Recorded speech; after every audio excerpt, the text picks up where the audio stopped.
plateau de la Tranche Info, place maintenant à l'échange et au débat dans le Focus. Et très prochainement, effectivement, il va y avoir l'élection à la tête du comité régional des pêches de Guadeloupe. Ce sera le 27 avril prochain. Nous vous avons déjà présenté 2 listes. Il y en a 3. Et ce soir, nous recevons les acteurs de la CGTG, à savoir M. Jean-Michel Landre, qui est marin, pêcheur et secrétaire général de la CGTG. Bonsoir, M. Landre. Bonsoir. Nous avons également Philippe Biabiani, qui est marin, pêcheur et trésorier de la CGTG Marin. Bonsoir. Bonsoir, M. Biabiani. Et normalement, en liaison téléphonique, nous devrions avoir Julio Saint-Aurette, qui est également marin, pêcheur, mais lui est basé sur la Désirade, et lui interviendra donc par téléphone. S'il peut me... Monsieur Saint-Aurette, vous êtes avec nous? Oui, je suis là. Très bien, très bien.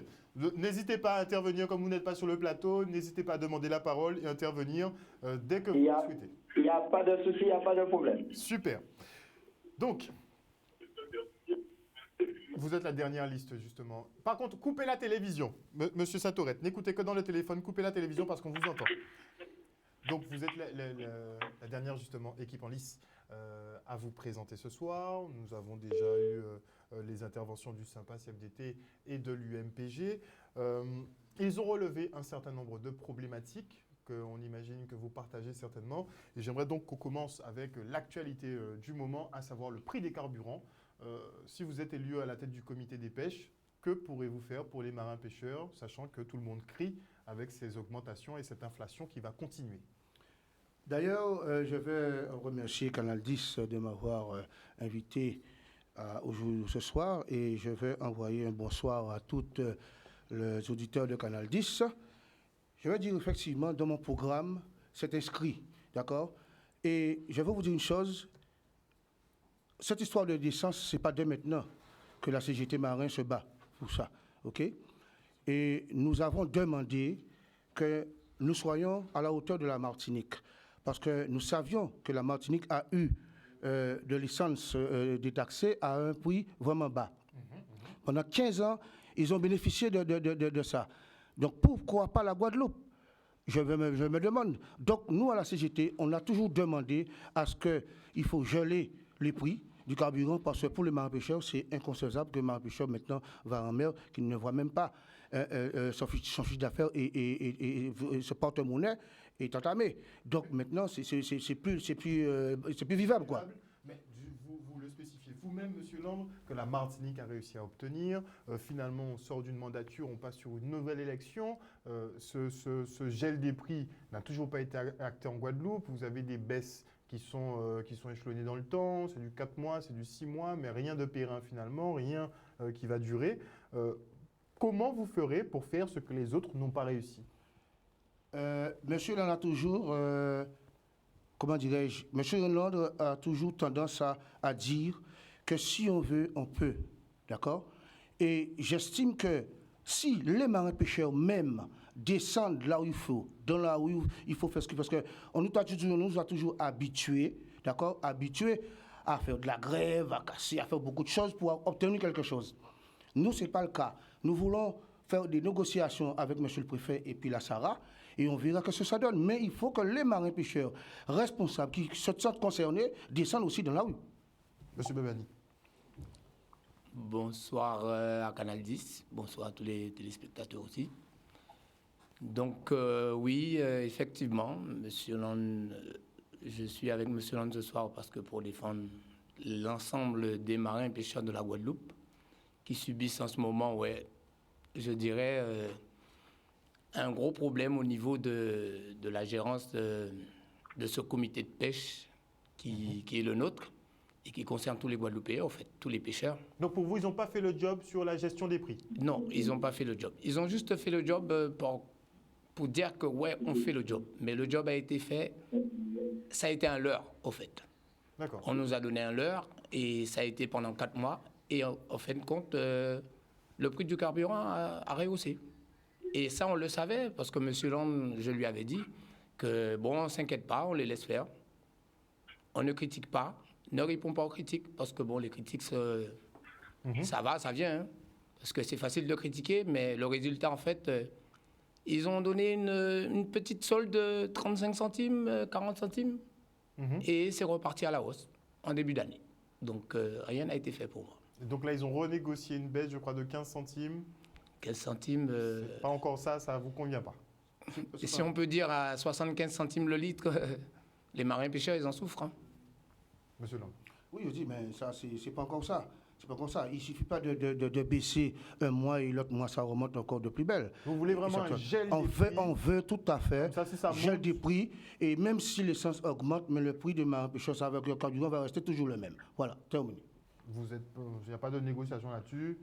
Il n'y a pas de négociation. Non, on va discuter. Il faut négocier. Voilà, pour un gel des prix. Il ne faut pas qu'il y ait. Parce que, écoutez-moi, un marin pêcheur, quand il va en mer, d'accord, il en dit déjà assez, d'accord, pour se permettre de monter à chaque 3 mois ou à chaque 2 mois, aller négocier. On n'a pas que ça à faire. Nous, on est là pour pêcher. D'accord? Pour aller chercher du poisson pour donner à la population. Donc, nous ne sommes pas là pour aller à chaque fois à négocier avec le préfet. Là, ça va. On veut quelque chose de pérenne, tout simplement. Comme ça, vous pouvez voir sur l'année, sur les... Sur l'année, voilà, effectivement. Et éviter de toujours remonter. Éviter de toujours remonter à droite, à gauche, et à chaque fois, on perd du temps. On perd du temps. Et les entreprises, d'ailleurs, perdent le chiffre d'affaires. Puisque à chaque fois, on reste à bloquer pendant 1 semaine, 2 semaines. Mais qui c'est qui perd? C'est toujours nous, hein? C'est les marins pêcheurs. Voilà. On aimerait avoir l'avis de M. Saint-Aurette quand même sur le prix donc, des carburants. Est-ce que vous pensez pouvoir faire le job qui n'a pas été fait et obtenir un gel des prix? Oui, bonsoir Canal D, bonsoir tout le monde, bonsoir Monsieur Lang. Je tiens à m'excuser d'ailleurs parce que j'ai pas, pour des raisons personnelles et familiales, je ne pouvais pas être sur la Guadeloupe ce soir. Pas de problème. Mais en rejoignant M. Lang, c'est tout à fait normal qu'on puisse se rallier à Martinique. Parce que c'est pas normal qu'on puisse geler les prix à Martinique et pas en Guadeloupe. Parce que je trouve qu'on est tous, tout le monde est dans le même bateau et on est là pour travailler et non pour subir sous les coups de l'État et bien sûr de notre région. Mais je rejoins totalement M. Lang. Et d'ailleurs, à ce niveau-là, je me suis présenté, c'est Joseph Saint-Aurette de Désirade, marin pêcheur de fonction. Alors, mon programme avec M. Lang, on est chargé sur le carburant aussi parce qu'on doit négocier et surtout trouver des compromis et des consensus avec la région et l'État pour pouvoir travailler en bonne et due forme. Mais je suis chargé aussi, on va dire, pour tout structurer au niveau de la pêche. Comme par exemple, quand je vois le taux de la défiscalisation en Martinique varie entre 30 et 35%, et en Guadeloupe, on est à 23%. Et ça, c'est un taux qui est vraiment, vraiment très, très bas, et ça nous pénalise par rapport à notre travail. Et d'ailleurs, il y a pas mal de projets sur le programme de M. Lang que j'accompagne avec les collègues, et il y a beaucoup, beaucoup, beaucoup à faire, comme créer une coopérative. Et justement, en allant de créer une coopérative, notre carburant revient d'office aux coopératives et comme ça, le prix du carburant sera baissé automatiquement. Donc la coopérative pourrait gérer effectivement les approvisionnements et donc les coûts. Excusez-moi, je n'ai pas compris. Donc la coopérative sera en charge des achats en gros finalement et pourrait redistribuer à un prix plafonné. Exactement. C'est-à-dire que la coopérative va prendre en charge le matériel, le coût du matériel qui va être beaucoup, beaucoup plus bas. Comme ça, on ne pourra pas acheter dans les mains des privés qui vont nous pénaliser avec des hausses de prix, mais vraiment extraordinaires, parce que les rouleaux de code 10 maintenant est entre 140 et 160 euros. C'est inadmissible. Et quand je vois qu'on met des DCP à 13, 14 rouleaux de code, sans compter la tête du DCP, c'est énorme. Ça revient à des charges, mais vraiment pas possible. Et on ne peut pas continuer dans ces conditions-là.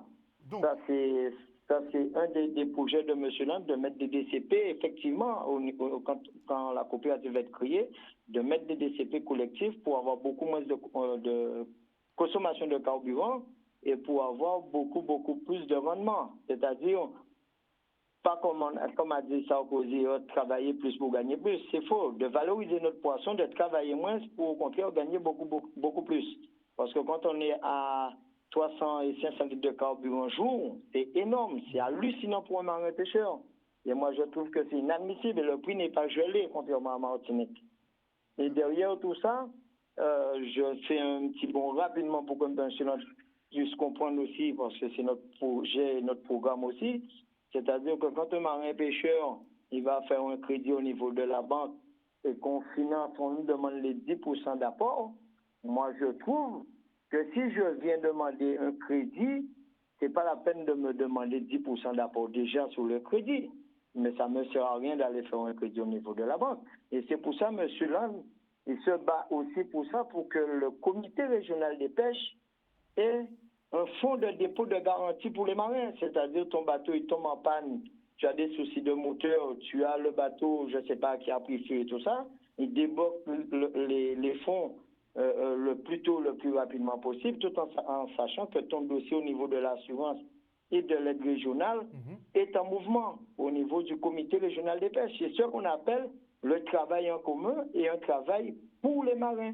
C'est ça un vrai comité régional des pêches, c'est travailler pour les marins, pas travailler pour soi-même. Et c'est pour ça que je rejoins la liste de monsieur Land. Très bien. Alors, on va reprendre étape par étape, puisqu'il a soulevé plusieurs problématiques qui font partie de votre programme. On va en souligner, on viendra sur les charges, parce que c'est effectivement important. On sait qu'il y a des moratoires, il y a beaucoup de choses qui se sont passées ces derniers mois. Mais j'aimerais qu'on commence par un gros morceau, c'est la coopérative. Puisque vous n'êtes pas le seul, finalement, à proposer une coopérative pour la pêche ici en Guadeloupe. Mais l'UMPG propose la création d'une coopérative. Donc finalement, vous vous rejoignez sur les idées. Non, l'idée d'avoir une coopérative, c'est pas grave. Mais quand je vois, je le dis, l'UMPG maintenant propose la coopérative qui existait déjà. Il y avait la Comapega. Je me pose qui a été liquidée. Je me pose des questions. Parce que je me rappelle très bien, sur Canal 10, j'ai des confrères qui avaient monté Guadeloupe Pêche et qui venaient effectivement présenter la coopérative. Et les mêmes personnes de l'UMPG l'ont empêché de présenter. J'avais posé des questions vraiment avec ces gens-là. L'UMPG ne veut pas vraiment réaliser la coopérative. Puisque M. Yoyot, donc, qui était président de la Comapega, ça a été liquidé, donc il y avait déjà une coopérative finalement. Et pour vous, il n'y a pas vraiment la volonté que ça tienne? Je ne pense pas qu'il y a la volonté de le faire. C'est-à-dire que moi, personnellement, nous, à CGTG, nous voulons faire quelque chose en groupe, avec tous les marins. D'accord? Si nous montons une coopérative, c'est pour tous les marins. Ce n'est pas pour une partie. D'accord? Et comme je l'ai dit, si la Comapega existait, il a été liquidé avec des sommes colossales qu'on le connaît. Et qui c'est qui était à la tête de ces institutions-là? Ce n'est pas moi. D'accord? Bien que j'ai fait partie quand même parce que j'étais adhérent. J'avais une carte qu'on m'avait donnée, mais j'ai pu rien récupérer de rien comme matériel. Pas du tout. Et pourtant, donc vous n'avez pas bénéficié finalement des avantages de la coopérative à l'époque? Non. On achetait effectivement comme tous les autres, mais on avait une carte d'adhérent. Et à la fin de l'année, les adhérents pouvaient avoir quelque chose, mais on n'a rien vu. D'accord.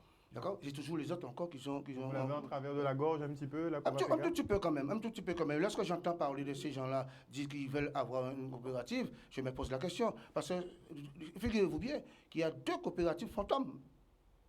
On le sait, il y a 2 coopératives fantômes et qui n'ont jamais vu le jour. D'accord? Alors, il y a M. Marc Petit-Lebrun qui est président d'une coopérative, et je sais aussi qu'il y a M. Borgia, pour ne pas le nommer, qui est président d'une coopérative, mais qui n'a jamais vu le jour. Je me pose des questions. Alors, pour qu'il y ait coopérative, il faut que les marins-pêcheurs arrivent à travailler ensemble. Vous parlez de réconciliation dans votre programme.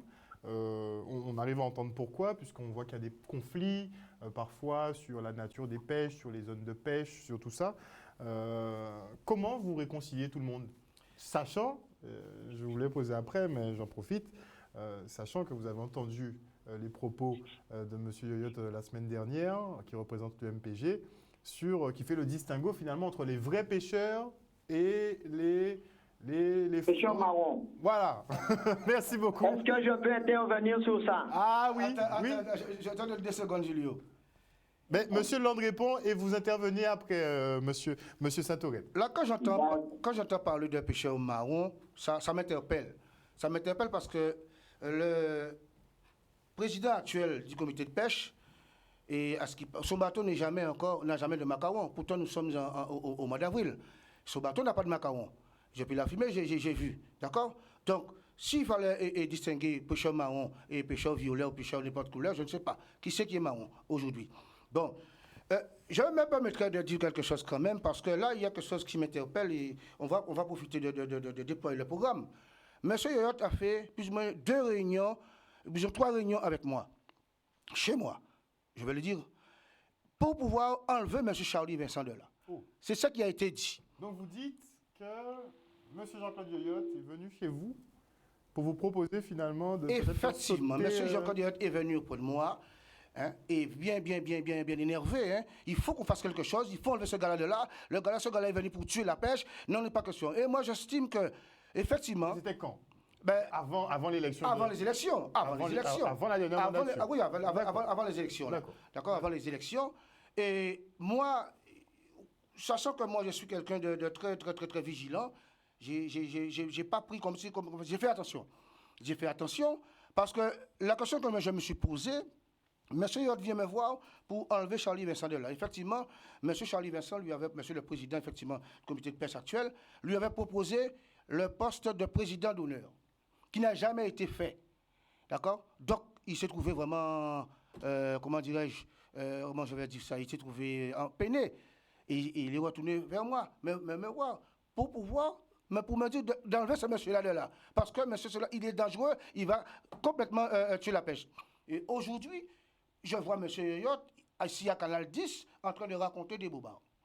Ça, entre parenthèses, vous voyez, moi, je ne suis pas là pour faire de la politique politicienne, je suis là pour travailler pour les marins pêcheurs. D'accord? J'ai un programme qui tient la route, d'accord? Je vais parler de ça. Mais il fallait que je le dise pour que les Guadeloupéens et les marins pêcheurs puissent le comprendre. Et il y a autre chose, mais je vais m'arrêter là. Monsieur Satorette, sur les pêcheurs marrons. Oui, alors, je voulais intervenir sur ça parce que c'est une question qui me taraude depuis quelques jours. Alors, c'est une question que je voulais poser. Est-ce que la pêche, est-ce qu'on différencie les marins pêcheurs en forme de couleur? S'il y a des pêcheurs marrons, des pêcheurs jaunes, des pêcheurs blancs, je ne sais pas. Mais je sais au niveau de la loi, on dit qu'il y a des pêcheurs contrebandiers, qu'il y a des pêcheurs hors la loi, qu'il y a des pêcheurs qui ne sont pas aux normes. Mais les pêcheurs marrons, je connais pas au fait. Je ne sais pas la signification. Mais alors, il a parlé de braconnage aussi, hein? Attention.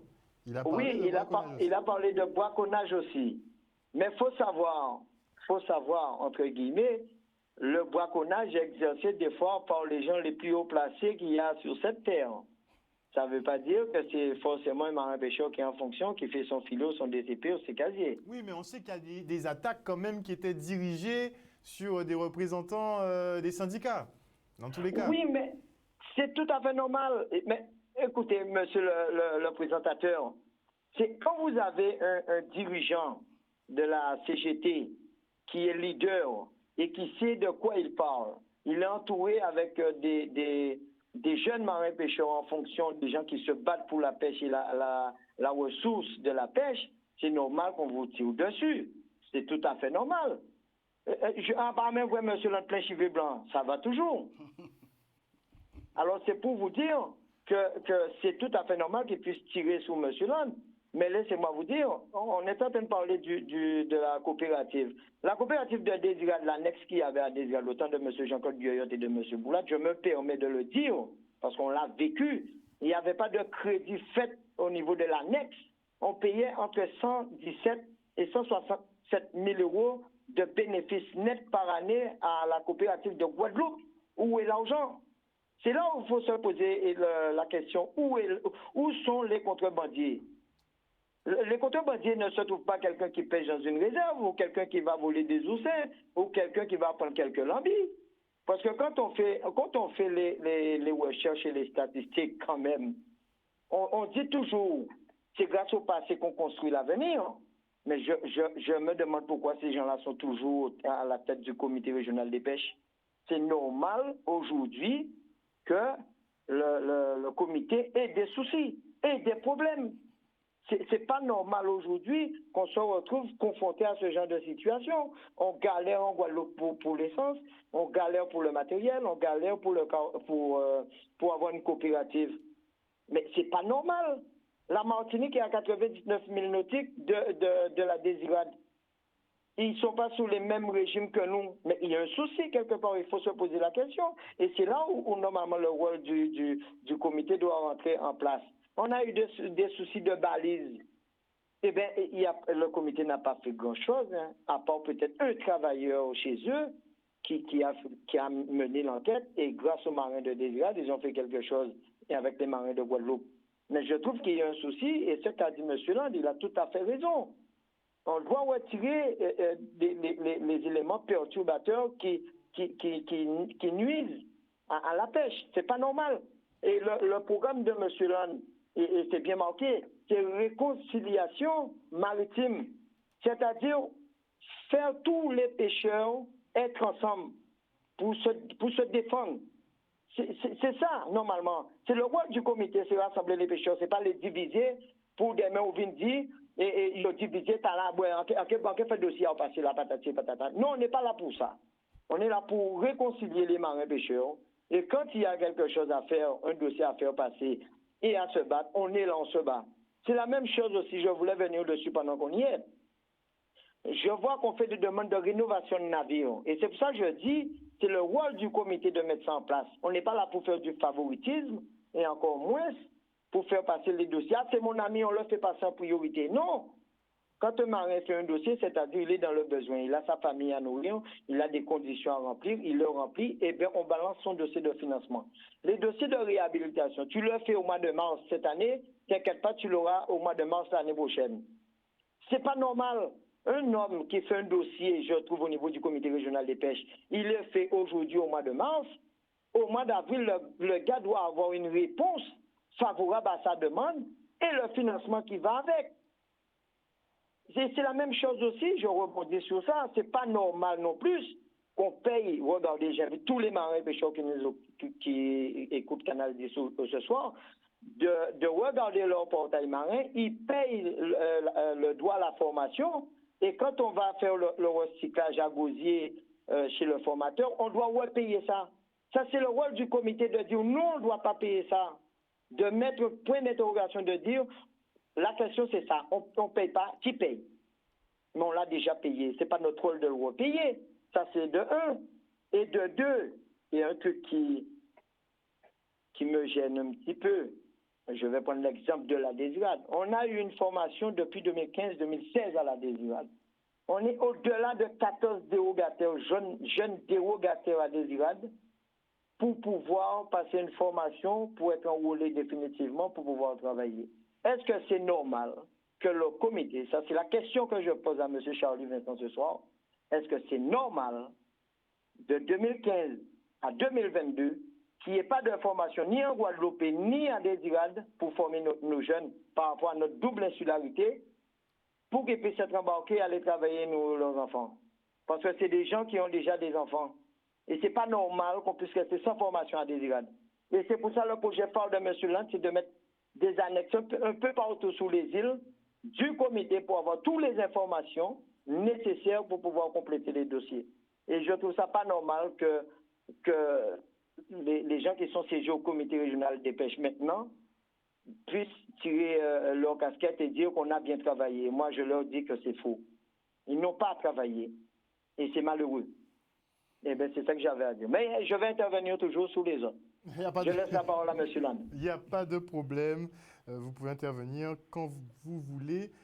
Justement, sur cette coopérative, donc une des idées phares de la coopérative, ce serait donc de déployer effectivement des annexes dans les ports qui sont actifs, de façon à faciliter un petit peu le travail des pêcheurs. Oui, c'est ça. C'est-à-dire que, comment dirais-je, au niveau du comité régional des pêches, on a décidé, mon groupe CGT, si nous sommes élus, si nous sommes élus, de mettre des annexes. Parce que pourquoi? Il y a bien des associations, mais des fois qu'ils n'existent pas. Mais avec ces annexes-là, le comité de pêche, déjà, va être soulagé. Je dis bien soulagé, parce que là, ils vont avoir quelqu'un, par exemple à la Désirade, au Sainte, à Marie-Galante, qui récupérera les dossiers des collègues et qui va le faire et qui va l'apporter au central. Et à ce moment-là, tout va être fait normalement. Et comme ça, on sera vraiment en symbiose. On va pouvoir travailler en symbiose. Et c'est là que je veux, parce que trop de laisser aller. Il y a des collègues qui viennent avec un dossier, mais qui déposent un dossier qui ne savent même pas à qui ils ont donné ce dossier-là. D'accord? Et c'est pourquoi d'ailleurs, je vais revenir là-dessus. Lorsqu'on a donné les 3 300 euros, il y a beaucoup qui ne sont pas gênés, mais moi je le dis. J'ai récupéré des dossiers des collègues pour déposer à la région. Et ces gens-là, ils ont touché. Mais ça a donné une faveur au comité régional des pêches. Qu'ils veuillent ou pas, ils n'étaient pas d'accord, mais c'est notre boulot. D'accord? On l'a fait, je l'ai fait. Et je ne l'ai pas fait parce qu'il y a les élections qui arrivent, mais je l'ai fait bien avant les élections.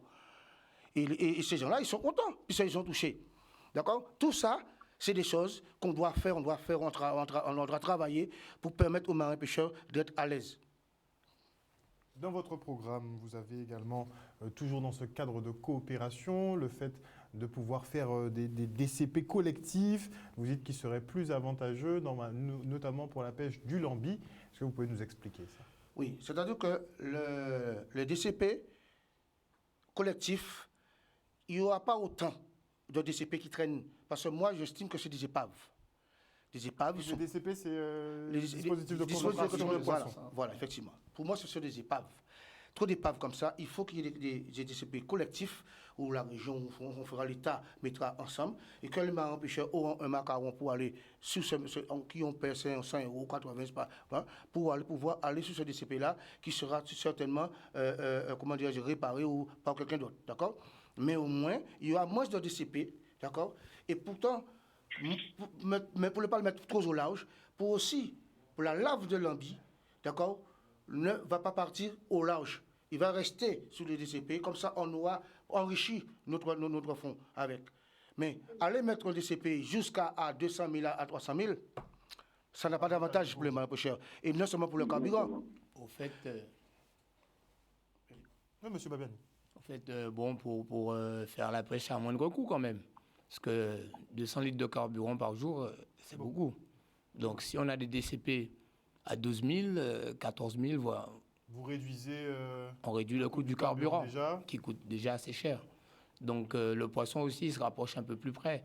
Donc comme ça, les lieux sont un peu plus proliférés. Et comme ça, le pêcheur, lui, au lieu de se fatiguer d'aller à 40, 50 000, et le poisson qui reste à 50 000, qu'est-ce qu'il fait?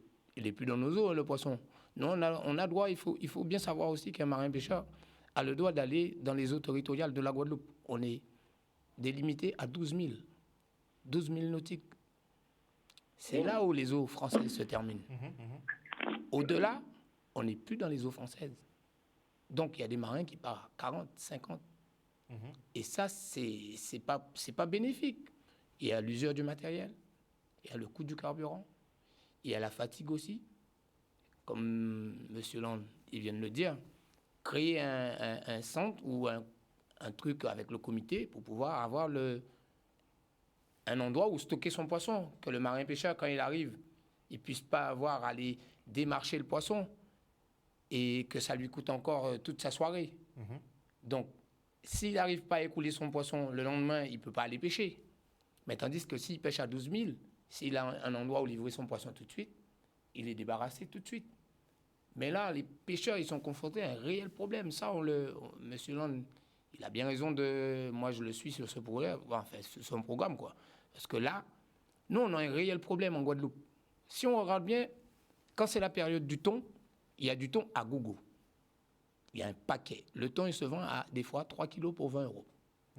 Vous avez vu ça quelque part d'autre dans la Caraïbe ou dans le monde?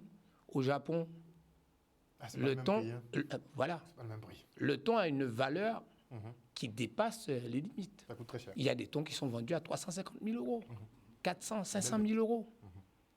Pourquoi en Guadeloupe, nous, on a des thons qui sont vendus à 3 kilos pour 20 euros? On n'arrive pas à valoriser finalement notre Donc, poisson. il faut valoriser notre poisson aussi.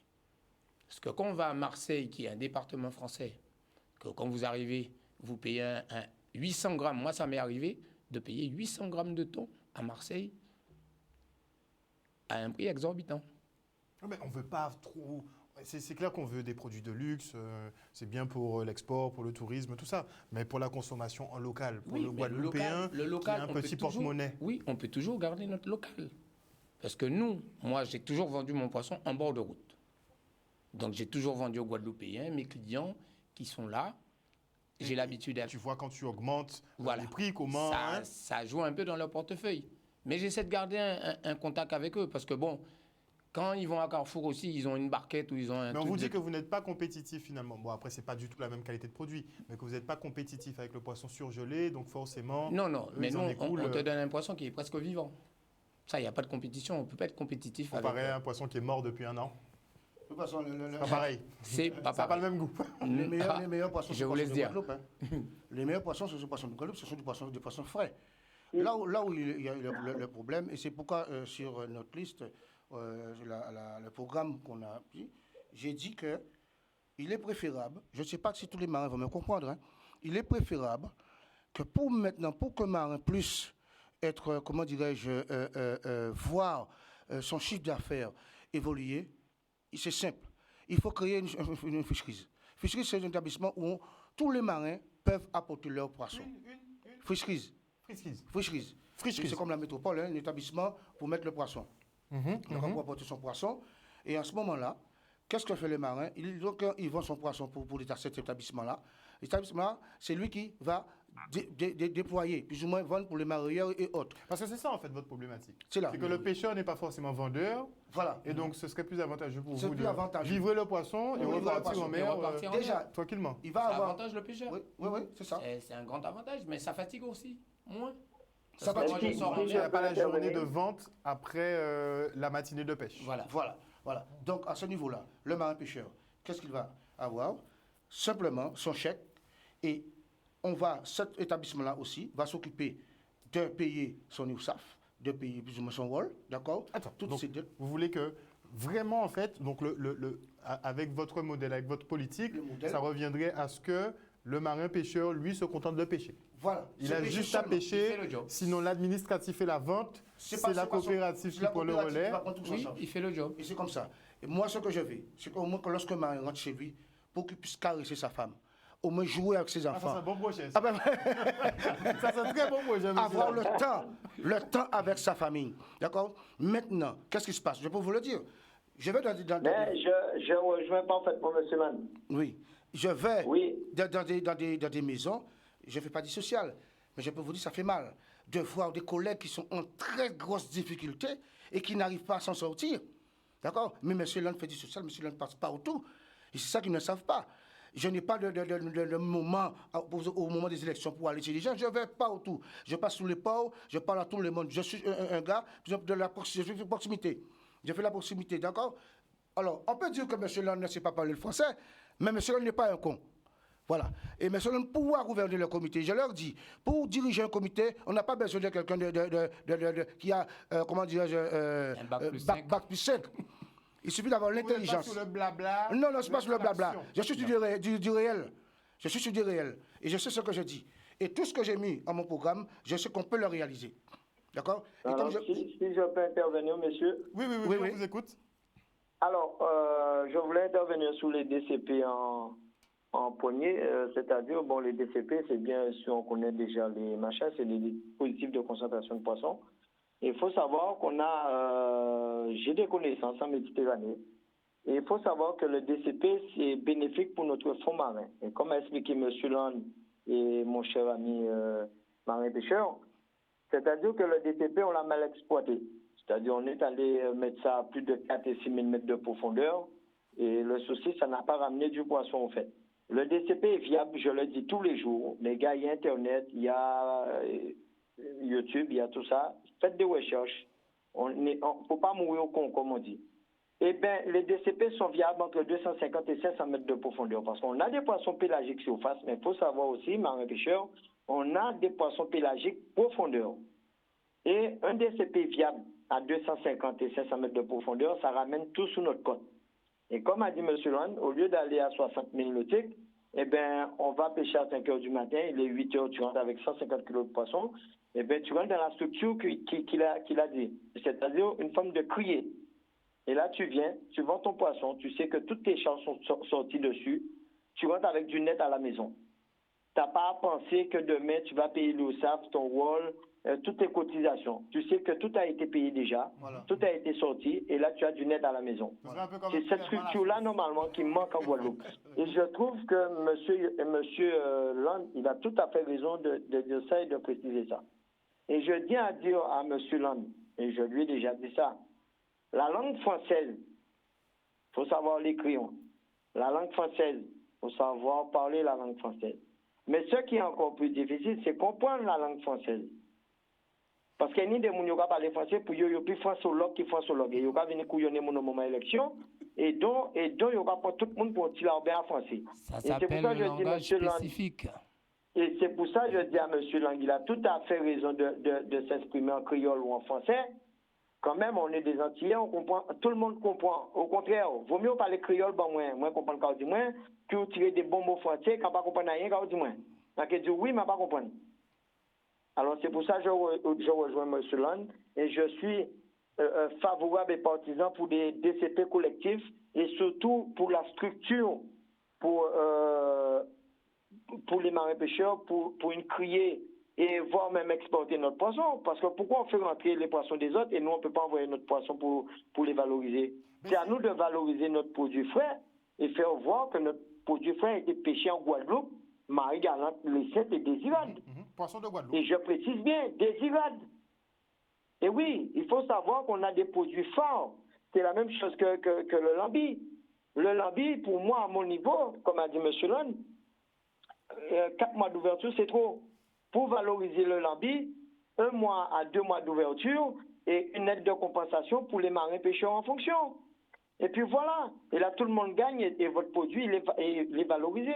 Et comme ça, lambi là, on maman enfants qui peut acheter un produit frais. Un produit valable, un produit fait en pays. Mais monsieur parce qu'il me semble qu'il faut consommer local avant de consommer importé. Bien sûr, bien sûr. Et moi, je suis tout à fait d'accord avec ça. On est d'accord. Tout à fait d'accord. Et je rejoins M. Land à ce niveau-là. Est-ce que vous êtes d'accord sur la proposition de M. Land de fermer la pêche de lambi pendant 3 ans? Oui, je suis partisan. Et je vais dire. La ressource. Oui, je suis partisan à ce qu'on puisse fermer le lambi sur 3 ans et voire même un petit peu plus. Et je vais dire pourquoi. Les cycles de reproduction du lambi, il est énorme, il est grand. Le lambi ne se reproduit pas comme la douate coryphène, qui veut dire en 2-3 mois, vous avez une douate de 6 et 8 kilos. Il faut savoir, mes chers amis, on fait partie de la Caraïbe. C'est là quand il y a qui nous entoure. Nous pas ni des courants qui sont sortis dans le Pacifique. Monique a dit pêcher ça, c'est pas vrai.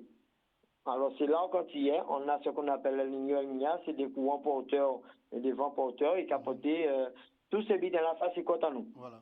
Mais leur cycle de reproduction, ça prend du temps. Et venir à l'âge mûr, mature, pour être pêché, eh bien, ça prend encore du temps. Et c'est pour ça que je rejoins M. Land, il faut indemniser les marins pêcheurs, tous pêcheurs confondus, pour ne pas avoir de discrimination, pour dire que le comité là font choix, ses amis aillent d'ailleurs l'argent. Non, on n'est pas là pour ça. On est là pour rassembler tous les marins pêcheurs et trouver des solutions par rapport à tout ça. Alors moi, je suis partisan pour les lambis, et aussi je suis partisan pour réglementer la pêche, mais tout en sachant à ne pas pénaliser les pêcheurs. À ne pas pénaliser les pêcheurs, je le dis bien, parce qu'ils ont tendance à retirer des lois, retirer des XY et nous faire, ils mettent nous assis les lois européennes, donc ils ne prennent pas notre spécificité en Guadeloupe. D'accord. Il y a ça aussi. Donc, et je voulais rajouter quelque chose aussi. Par rapport à... J'invite les marins pêcheurs aussi, j'ai dit ça au début, mais je vais être un petit peu plus clair dessus. Allez sur votre portail marin, mes chers amis, mes chers collègues, mes chers travailleurs, faites un relevé de carrière et vous allez voir et constater par vous-même qu'on a été affilié au régime social. Alors votre retraite va être entre 62, 64 et 67 ans. Et moi je trouve que c'est pas normal. C'est le rôle du comité régional de pêche de prendre ça en main, de dire non. On pêche qu'à votre 30 millions là, mais qu'à partir de la 3e matin, quand on est soir, ou quand vous travaillez à 67 ans. Là, c'est la mort assurée. Si c'est pas un cancer de la peau, c'est prostate qui est tué. C'est soignant sur l'autre. Ou le diabète. Alors, c'est pour ça que j'invite les marins pêcheurs à prendre connaissance de leur portail marin et de regarder ça. Parce qu'on est en train de nous leurrer et on nous affilie à l'Europe et toutes les lois européennes, il y a affiché si tu es à Guadeloupéen. Avec les dépendances, bien sûr, c'est-à-dire tous les îles. Très bien. Merci Alors, beaucoup. je vous invite, mes chers amis, à regarder. Alors, je suis à l'écoute toujours. Très bien. On va poursuivre justement, il ne nous reste pas beaucoup de temps. Il y a une autre idée qui fait partie de votre programme qui pourrait être intéressant. On reste à savoir comment ça va s'articuler. Vous parlez de coopération avec nos voisins caribéens, comme par exemple la Dominique. Comment vous voyez ça, monsieur Land? Bien, voilà. C'est une coopération avec les îles de la Caraïbe et pour pouvoir, comment dirais-je, négocier. Faire une négociation avec eux pour... On est en concurrence. Oh, concurrence, pas tous. Puisqu'on peut, on peut quand même travailler avec eux, parce que comme les Saint-Barthélemy, comme les Saint-Martin, comme Antigua, comme la Dominique, les petits pays à côté, on peut travailler avec eux. Mais il suffit de dialoguer et de savoir comment. Et il y a des négociations qui peuvent se faire entre la Caraïbe et la Guadeloupe, voire même la Martinique, d'accord? Pourquoi? Ça va permettre quand même que la flotte va être beaucoup plus large, d'accord, à ce niveau-là. Et les gens, parce que comme effectivement avec la rénovation de la flotte, ils veulent mettre de gros bateaux, ces gens-là pourront partir, d'accord, avec 2, 3, 4 bateaux, partir à vraiment au large travailler. Et comme ça permettra aussi de faire souffler un petit peu le fond marin. D'accord? Tout le monde ne sera pas bloqué au même endroit. D'accord. Vous voulez soulager un petit peu la zone soulager. de Guadeloupe. Voilà. Sans pour cela, activer quand même les autres. Parce que comme c'est des négociations, mais il faut savoir comment le faire. D'accord? Donc c'est quelque chose qui est dans mon projet. Ils nous autorisent. Ils nous autorisent d'ailleurs. D'ailleurs, j'ai déjà quand même des petites relations pour pouvoir. Mais il faut que les Guadeloupéens apprennent à respecter les autres. Et les autres aussi apprennent à respecter les Guadeloupéens. Comme ça, on va pouvoir travailler ensemble. Et c'est pourquoi je dis, en gros titre, vous voyez que la réconciliation maritime, c'est quelque chose qui m'importe beaucoup. Tout ça, ça fait partie de ça. Donc, voilà. Réconciliation en local, mais aussi dans la Caraïbe. Dans la Caraïbe. Parce que c'est trop facile. Ensemble. Quand un Guadeloupéen va pêcher sur Antigua ou bien Unique, il se fait emprisonner. Et le contraire, lorsque eux, ils viennent, eh bien, ils sont à l'hôtel.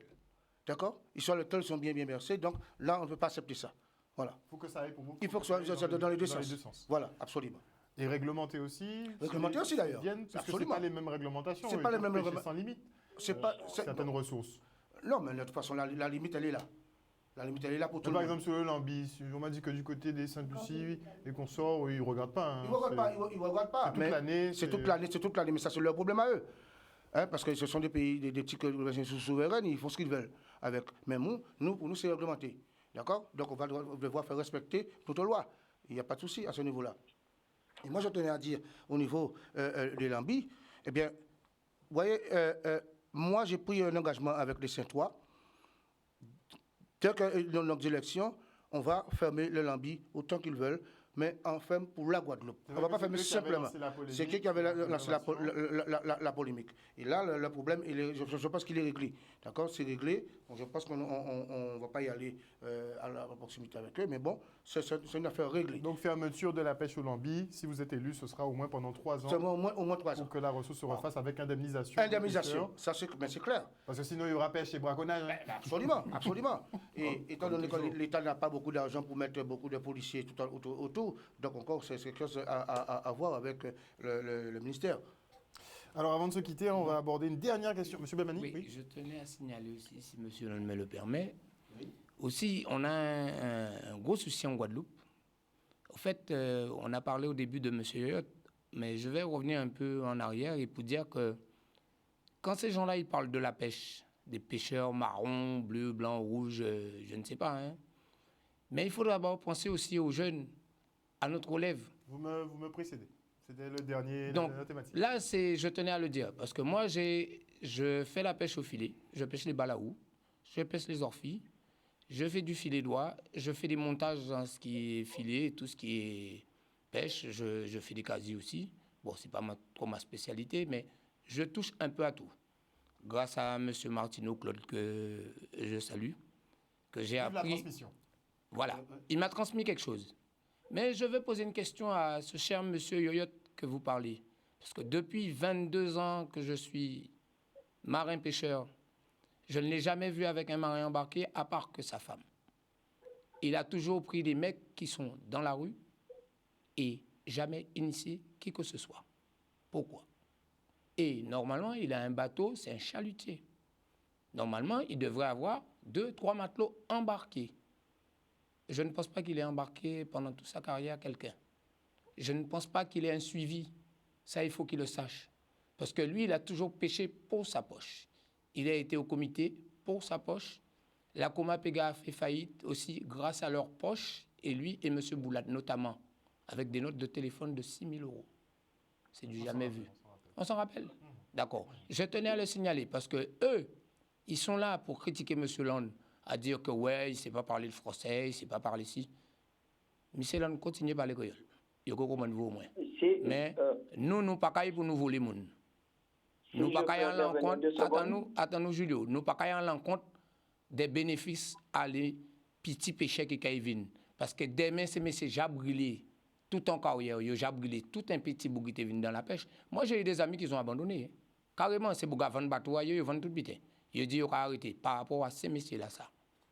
Donc, là, il y a qu'à parler. Il faut comprendre bien que là, avec tout paquet chivé blanc, il n'y a même pas de bout au bateau. Dis comme ça, laissez la pêche pour les petits jeunes. Commencez à initier des petits bougs. Parce que là, vous voyez les Madico Fanelli. Il y a bloqué tout pour ne pas tenir accès à les autres bateaux. Il y avait 3 bateaux pour tout seul. Et derrière Tata et l'anglais, là, il a parlé comme ça. Toutes ces filets-là à ZBF là, qui sont au fond là, c'est clair devant Pointe-Noire. Ils tuent. Là, il faut qu'ils savent ça aussi. Il ne faut pas qu'ils racontent n'importe quoi. Parce que là, on a fait 50 ans la pêche. Et on n'a pas initié pour le monde. On n'a pas appris pour le monde. Pour moi, on peut en pêcher. Moi, c'est ça qu'on pêchait. On pêchait doit être une relève. On pêchait doit être assuré à Oyoraï. Parce que moi, non, Tiboug, il aimait la pêche. Il a pêché. En pâté, il fait pêcher demain. Mais tout le temps, il a dit, mais papa, quand est-ce qu'on va pêcher? Papa, on ne va pas en mer aujourd'hui. Papa, demain, tu vas en mer. On a dit, il apprendre l'école avant.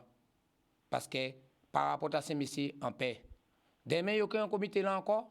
Ça va poursuivre et ça va pérenner. Il ne faut pas ça pérenner. Et c'est pour ça, monsieur, la qualité. Parce que pas ni stage, pas ni formation. Qui m'a appris si on nous monte en filet? Pour monde. À part que Mautino avait Willy Monalo. Willy, il n'a pas fait ça encore pour. Pas ni monde qui a monté filet à Wall.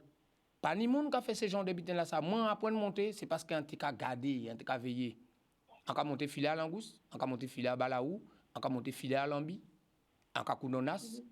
Donc, qui pêchait ou qui a fait ça? Ben là, son péché, mais c'est ça pour quoi faire. Ça, son péché. Mais là, il y a parlé de péché. C'est là qu'il y a parti ici, DCP, la boum, elle va virer, accélérer, on bateau rentrer. Si nous avons les DCP, on a 10 bidons, 10 tons, oui, ou à y péché. Mais qu'on connaît. Effectivement. Avant de terminer, Harold, je tenais à dire quand même au président actuel, après 5 ans de mandature, il n'a jamais réussi à réunir les marins pêcheurs, ne serait-ce qu'une fois. Alors je peux me poser des questions sur des gens qui veulent encore continuer à diriger le comité de pêche. Très bien. Et une dernière question quand même, parce qu'il faut qu'on en parle. Vous avez parlé de la transmission, ça c'est très important effectivement.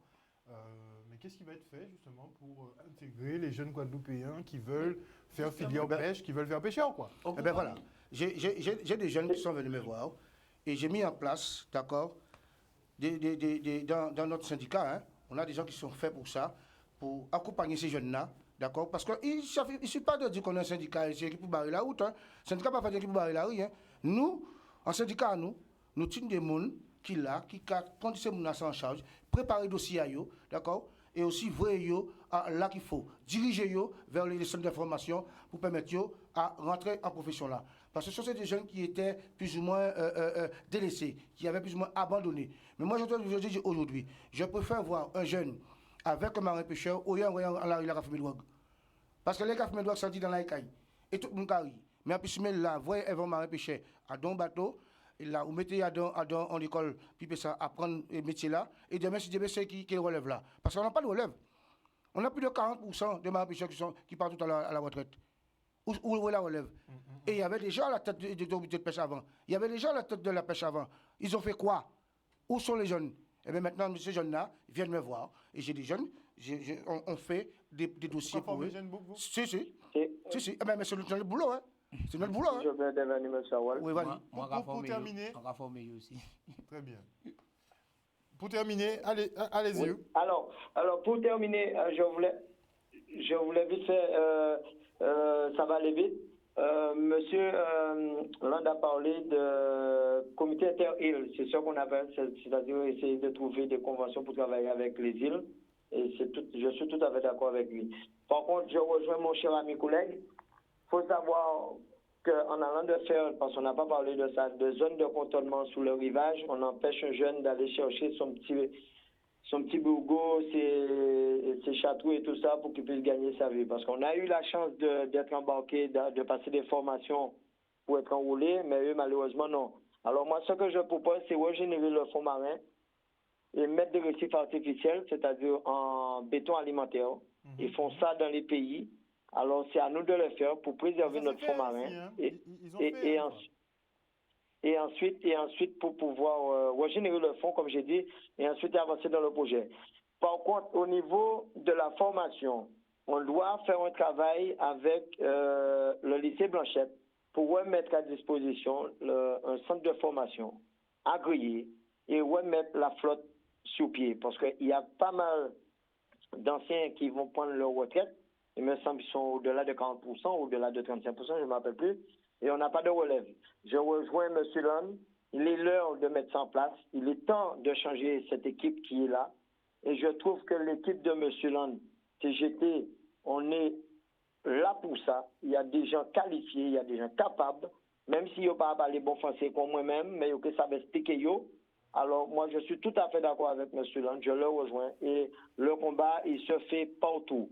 Et moi, j'ai invité tout marin pêcheur après initiative à eux et fait un bon vote pour changer la pêche. Et surtout, fonctionnement à la pêche et les dossiers. Et encore remercier on paquet M. Land et Big Force pour la suite. Merci beaucoup. Monsieur Saint-Aurette, merci beaucoup Monsieur Babiani et Monsieur Landre d'être revenus sur ce plateau ce soir pour nous présenter donc le programme de la CGT Marin pour les élections à la tête du comité régional des pêches. Ça va se passer le 27 avril prochain. Vous êtes 3 syndicats en lice.